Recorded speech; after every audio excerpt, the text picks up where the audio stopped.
Pois é, se você pratica corrupção, realmente você tem um parecer favorável em relação à aceitação. Agora, se você tem a opinião, você pode ser punido, porque o próximo caso que eu vou trazer aqui é sobre o Judiciário, que decidiu afastar um desembargador do Tribunal de Justiça do Rio de Janeiro por criticar nas redes sociais o governo federal.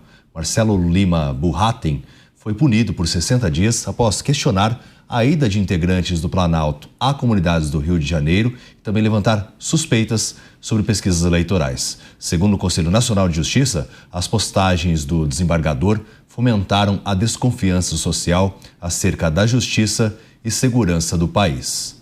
Mota. Magistrado não pode se envolver com política, mas essa regra só vale para alguns magistrados.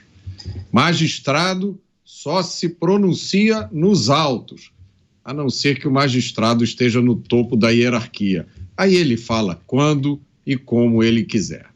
Ninguém pode ser juiz da sua própria causa, a não ser que... Bom, vocês já entenderam a mensagem aqui, né? Pergunta: como se destrói um sistema de justiça? Resposta: criando incentivos financeiros para que os magistrados fiquem calados e punindo severamente aqueles que ousam falar. Nunca antes na história tantos foram dominados tão completamente por tão poucos. Dávila. Eu venho dizendo já há um tempo que o maior problema hoje do Estado Democrático de Direito no Brasil é a politização do Poder Judiciário. Isso faz com que a lei não seja mais cumprida de acordo com a lei e com a Constituição, mas de acordo com o entendimento político, com o entendimento ideológico, com o entendimento voluntarioso e pessoal de um magistrado. Isso corrói completamente a credibilidade na lei, na justiça e no Estado de Direito. E quando o cidadão perde a confiança na justiça, na lei, o que sobra?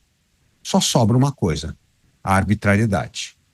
E a arbitrariedade é tudo o que um regime democrático luta para evitar. A arbitrariedade é a antidemocracia.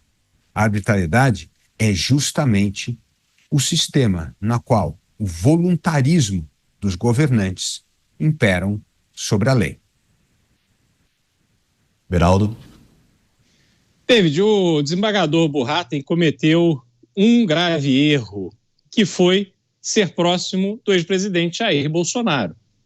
E a partir desta relação com o ex-presidente, ele foi sendo colocado no alvo dessas retaliações que o vem perseguindo já há bastante tempo.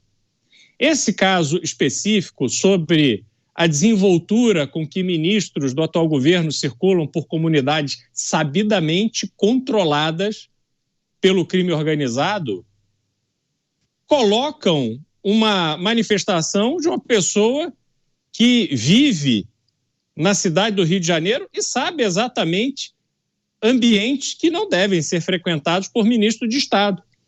Porque aqueles ambientes precisam, de forma muito clara e evidente, é da intervenção do Estado para que se recupere a soberania daquelas áreas. Ali não vale a Constituição, ali não vale as leis pelas quais os ministros de Estado são obrigados a pautar a sua conduta. E quando eles ali aparecem e circulam com tamanha desenvoltura, andando de motinho sem capacete, porque afinal de contas, em área dominada pelo tráfico, não pode usar capacete, porque todo mundo precisa saber quem está circulando, eles se colocam numa posição de aderirem a este código de conduta, a abrirem mão de seguir as leis brasileiras, porque estão naquele local. A crítica, ela é uma crítica válida, sim. O problema é que hoje, criticar algumas pessoas no Brasil é passível de uma retaliação muito forte e poderosa. É o que a gente está vendo agora. Agora tem uma questão também, né, Mota?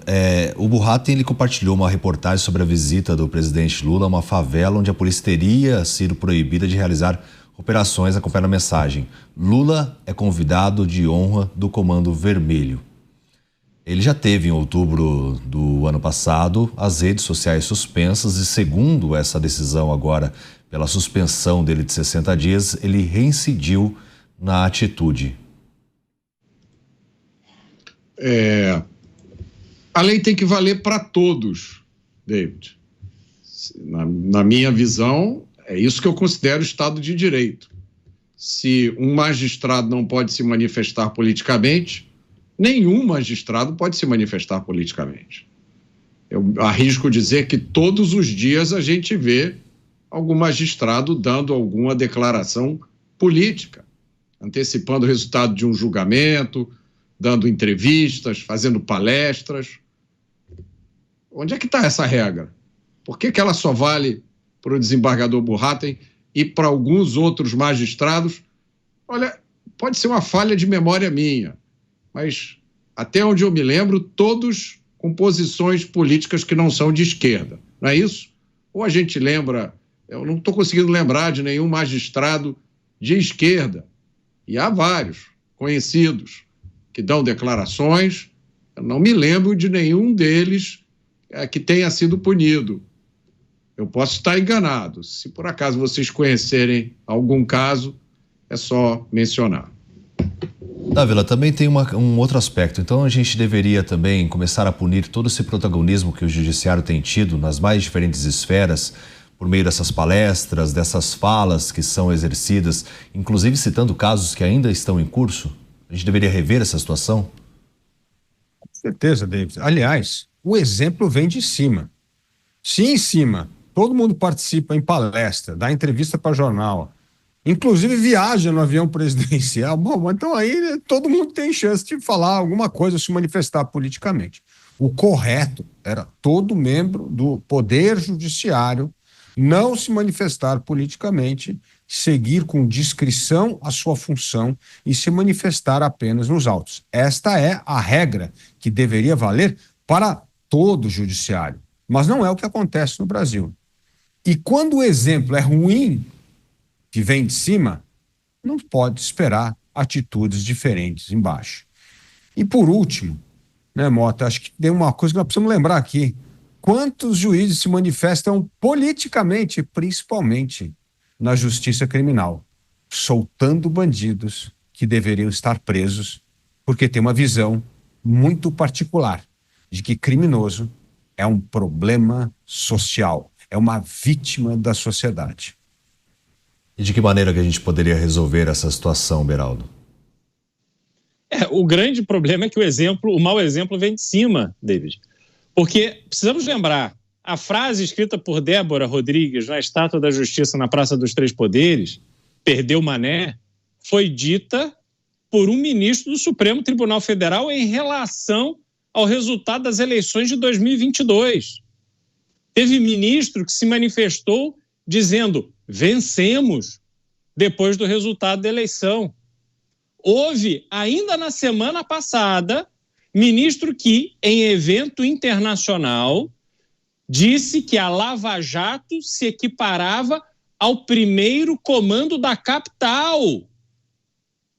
A Lava Jato, lembremos, que colocou, de forma inédita, corruptos e corruptores na cadeia. Então, para esse magistrado que vem lá de cima da Suprema Corte, que estabelece referências para o judiciário brasileiro, ele não pode ter a prerrogativa de se manifestar desta forma, enquanto este mesmo judiciário pune alguém que reposta uma matéria. A gente precisa lembrar que o Brasil, na sua forma de atuação, tem essa estrutura onde Brasília determina, tem os casos de repercussão geral, por exemplo. Então, Brasília determina, as cortes precisam seguir. E a gente está vendo que isso não acontece da forma que deveria acontecer. A gente está vendo como existe seletividade conforme o caso. E aí eu queria terminar perguntando o seguinte, David. O desembargador Burratem foi questionado em relação a alguma decisão que ele tomou? Ele tomou alguma decisão influenciada pela sua posição política?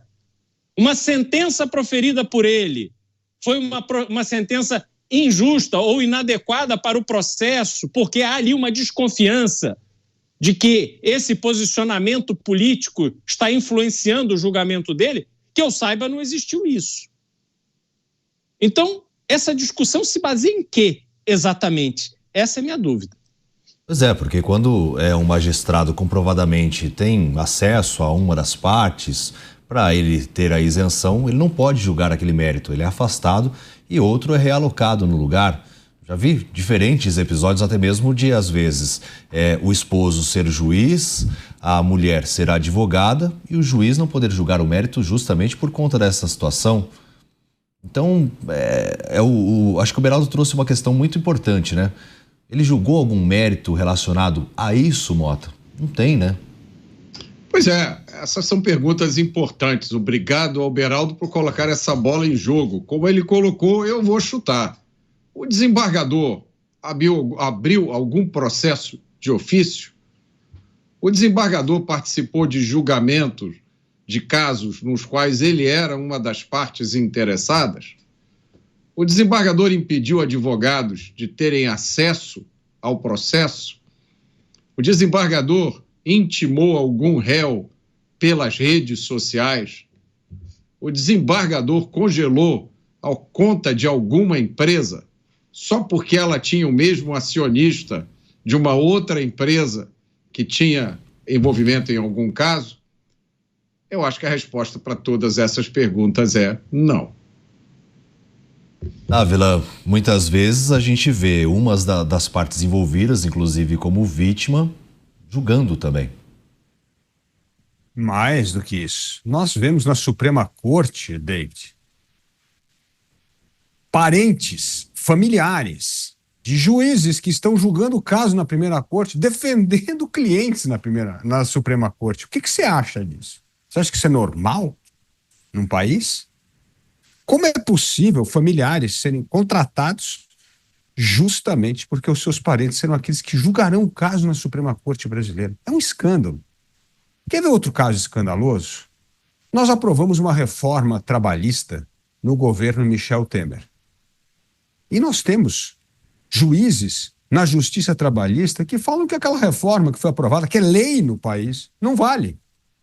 E simplesmente ignoram a lei aprovada e dão sentenças violando o que está escrito na lei. Hoje nós temos 40% de processos na Suprema Corte brasileira questionando novamente questões trabalhistas que foram resolvidas por uma reforma.